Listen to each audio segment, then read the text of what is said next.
अस्सलाम वालेकुम नाज़रीन, आऊं आहियां तव्हांजो मेज़बान मुदस्सिर नज़र बलोच। इबरत टीवी जी आलमी कप 2023 जे हवाले सां स्पेशल ट्रांसमिशन में तव्हांखे भलीकार चवां थो।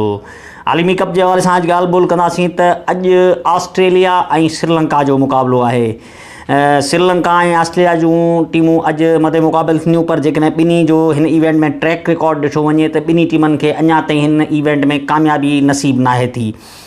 श्रीलंका पंहिंजी पहिरीं मैच साउथ अफ्रीका खां हाराई, जॾहिं त ॿी मैच में उन्हनि खे पाकिस्तान शिकस्त ॾिनी।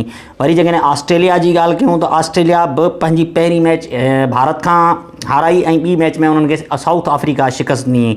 जेकॾहिं ॿिन्ही जे रन रेट जे हवाले सां ज़िक्र कयूं, पॉइंट्स टेबल में ॿई निल ते आहिनि ऐं रन रेट बि ॿिन्ही जो माइनस में आहे। अॼोकी मैच जेका आहे उहा श्रीलंका ऐं ऑस्ट्रेलिया लाइ तमामु घणी अहम आहे, छाकाणि त जेकॾहिं जेका टीम अॼु मैच हाराईंदी उन जा टॉप 4 में पहुचण जा तक़रीबन 80% इम्कान घटिजी वेंदा हलिया, छाकाणि त पोइ बाद में ॿिन्ही टीम जेका टीम हाराए थी उन वटि सिर्फ़ु 6 मैचूं हूंदियूं ऐं 6 जूं 6 उन्हनि खे खटणियूं पवंदियूं, जंहिंजे करे उहे उन लाइ सेमीफाइनल में रसाई तमामु मुश्किल थी वेंदी हली।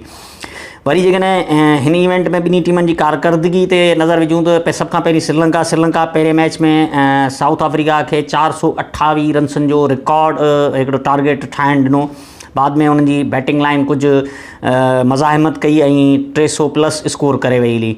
वरी पाकिस्तान ख़िलाफ़ु जेकॾहिं उन्हनि जी पंहिंजो बैटिंग ऐं बॉलिंग ते नज़र विझूं त पाकिस्तान ख़िलाफ़ु श्रीलंका जी बैटिंग बहितरीनु परफॉर्म कयो ऐं 344 स्कोर कयो, पर उन्हनि जी बॉलिंग उन हदफ़ खे न करे सघी, पंहिंजो डिफेंड न करे सघी।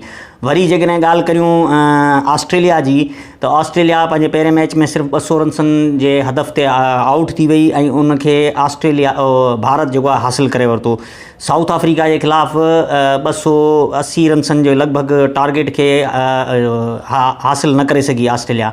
सो ऑस्ट्रेलिया जी बैटिंग ऐं बॉलिंग तमामु कमज़ोर नज़र अची रही आहे इन इवेंट में, जॾहिं श्रीलंका जी बैटिंग वरी मुतवाज़िन आहे ऐं उहा सुठो स्कोर कंदी बि अचे, पर श्रीलंका जी बॉलिंग अटैक में काफ़ी कमज़ोरियूं आहिनि, जंहिंजे करे इहो चई सघिजे थो त अॼोकी मैच में श्रीलंका जी बैटिंग त पंहिंजो परफॉर्म कंदी, पर उनजी बॉलिंग खे बि सुठो परफॉर्म करिणो पवंदो।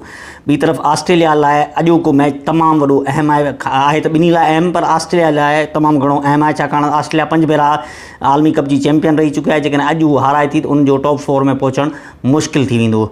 सो अचो त मैच खे इंजॉय कयूं, वरी तव्हांखे अपडेट ॾींदासीं त हिन मैच जे बैदि कहिड़ो अहवालु थियो। तेसिताईं पंहिंजे मेज़बान मुदस्सिर नज़र बलोच खे ॾींदा इजाज़त। अल्लाह हाफ़िज़।